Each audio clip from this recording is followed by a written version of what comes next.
Hey everyone, this is Mike, and today I'm going to talk about the need for young men and adolescents transitioning into adulthood to benefit from therapy. I talked last time, or a few videos ago, about men's issues, but now I want to include young men and adolescents. And again, I'm thinking of young men basically transitioning from high school to college or from high school to the working world.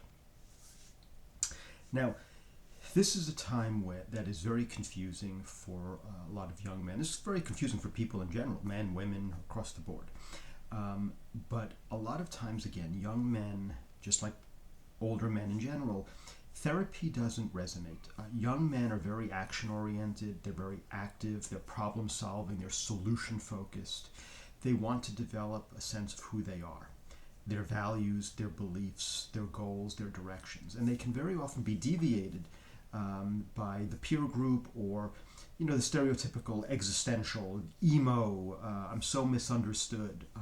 And they can kind of get lost and spiral in that. Like, what's the point of it all? What's the meaning of it all? They're also very focused on their feelings in terms of not fully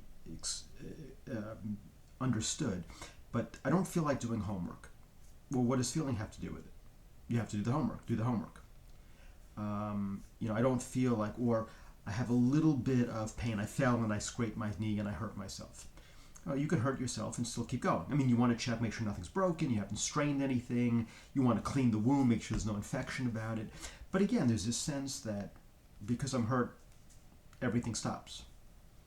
You can fall down and scrape yourself and hurt, and it's a little pain, and keep it going. Right? There's a book that was written, I think it's by Kobe Bryant's coach or someone that worked with him, about called Relentless. And you keep focusing, you keep going, you keep moving, you don't give up.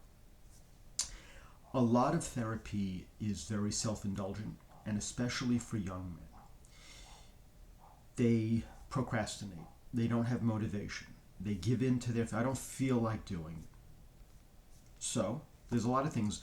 We don't feel like getting up at 6 o'clock in the morning and taking out the dog, but we do it, right? So I think that a lot of young men and adolescents these days need to focus. They need to know how to focus, how to stay on task, how to be motivated, how to avoid procrastination, how to get along well with other people, developing a sense of humor, to develop resilience, to develop a flexible way of thinking about the world and their problems, and how a flexible way to behave, to act in response to the adversities that we deal with. Very often, because parents want their best for their kids, they indulge them. They want to protect them. The so-called helicopter parents. That's a mistake. Dealing with adversity, dealing with problems, losing, failing, these are important parts of growing up. It shows that you can lose, you can deal with it, you're not going to break down, that you have the ability to handle distress and come at it without being destroyed. And so a lot of the coaching that I do with adolescent and young men is what we call, I guess, therapeutic tough love.